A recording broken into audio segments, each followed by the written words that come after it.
মায়া কান্না না করে আমাদেরও তো সাংবাদিক এমনও আছেন যাদের হাজার কোটি টাকা আপনার দুর্নীতি ফেসে গেছেন, আর আমরা 10,000 টাকা বাসা ভাড়া দিতে পারি না, দিকে বাসা বাইরে থাকা লাগে আমাদের।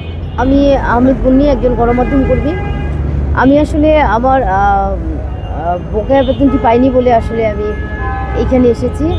কারণ হচ্ছে বিভিন্ন মাধ্যম, আইন, প্রশাসন, আন্দোলন অথবা অফিস তালা দেওয়া, পত্রিকা বন্ধ করে দেওয়া থেকে শুরু করে এমন কোনো পন্থা নাই যা অবলম্বন করা হয় নাই। কিন্তু তারপরেও সম্পাদক, বার্তা সম্পাদক এবং আরও কিছু দুষ্টজন শিখদের গ্রুপের কর্তৃক পুষ্ট হয়ে আমাদের আসলে বকেয়া বেতনটা বেড়ে দিচ্ছে।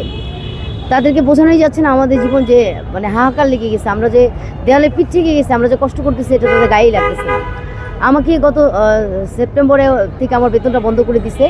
আমাকে ডিসেম্বরে গিয়ে গেল ডিসেম্বর, এইটা তো আরেকটা ডিসেম্বর, 24শে ডিসেম্বর আমাকে মনে করেন যে আমি জানি যে আমাকে হয়তো চাকরি থেকে সরাইয়া ফেলবে। ফেব্রুয়ারির মধ্যে আমাকে 1 তারিখের মধ্যে সরে যেতে বললো। এরপর থেকে তারা অন্যায়ভাবে, একদম সম্পূর্ণ অন্যায়ভাবে আমাকে টার্মিনেট করছে। কিন্তু আমার যে আইডি কার্ড, অফিসে আইডি কার্ড আমার 2025 পর্যন্ত ভ্যালিডিটি দেওয়া। তখন বলা হয়েছে আপনার 6 মাসের টাইম পিরিয়ড আপনার ধরা হয়েছে বলে, তাও বেতন না দিয়ে বের করে দিছে। এই পর্যন্ত সে বেতন আর উদ্ধার করতে পারিনি।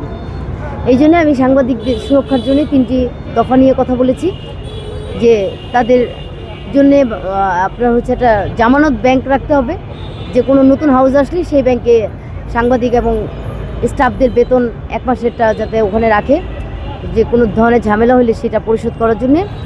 আর দ্বিতীয়ত সাংবাদিক নিয়োগের ক্ষেত্রে তাকে 1 মাসে অ্যাডভান্স দেওয়া হয় এবং বরখাস্ত করলে তার বকেয়া দিয়ে বুঝিয়ে দেওয়া হয়। আর 3 নম্বর যারা মনে করেন যে 5 থেকে 8 বছরের চাকরি জীবন পার করেছে বা করছে, তাদেরকে এক্সপিরিয়েন্সই যেন মানা হয়। তাদেরকে নিয়ে গিয়ে আবার বিনামূল্যে গাধার গলায় ঘন্টার মতো যেন শ্রম ঘন্টা না খেয়ে দেয়।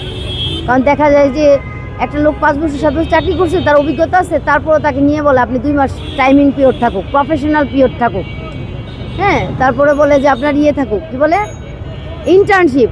এগুলো ভাই ভার্সিটি যারা জার্নালিজমে পড়ে মাত্র নতুন গিয়েছে তাদের জন্য। এটা তো একজন 5 বছরের এক্সপিরিয়েন্স গেদার করা লোকের জন্য না। এটা বলে তো আপনি শ্রম ঘন্টা চুরি করতেছেন, আপনি তো অন্যায় করতেছেন। কারণ ইসলামে আছে যে শ্রমিকের ঘামের শুকিয়ে যাওয়ার আগে তার মূল্য পরিশোধ করে, সেই জায়গায় আপনি শ্রমই 2 মাসে চুরি করে খেয়ে ফেলছেন।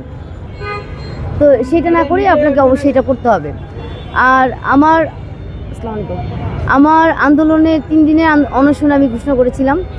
3 দিনের অনশনে আজকে 2য় দিন চলছে, কালকে 3য় দিন। এখন পর্যন্ত আমার সাথে আসলে কেউই যোগাযোগ করেনি এবং কোনো কথাও বলেনি। আমি যে একটা মানুষ, ওই হাউসে তো আমার অনেক ভাই বন্ধু ছিল,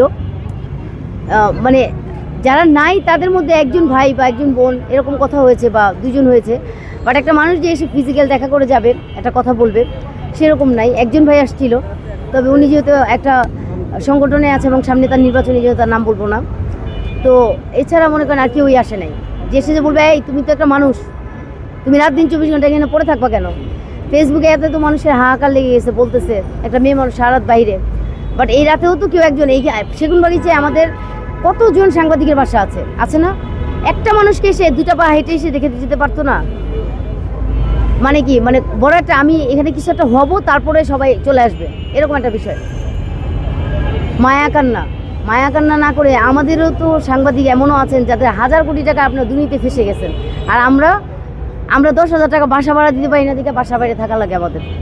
সুতরাং আমাদের আমার বকেয়াটা আমাকে দেন, নাহলে আমি আবারও বলতেছি, আমি দুষ্টুমি ফেজলামি করার মানুষ না, আমি খুব সিরিয়াস মানুষ। সুতরাং আমাকে ওই পথটাই নিতে হবে।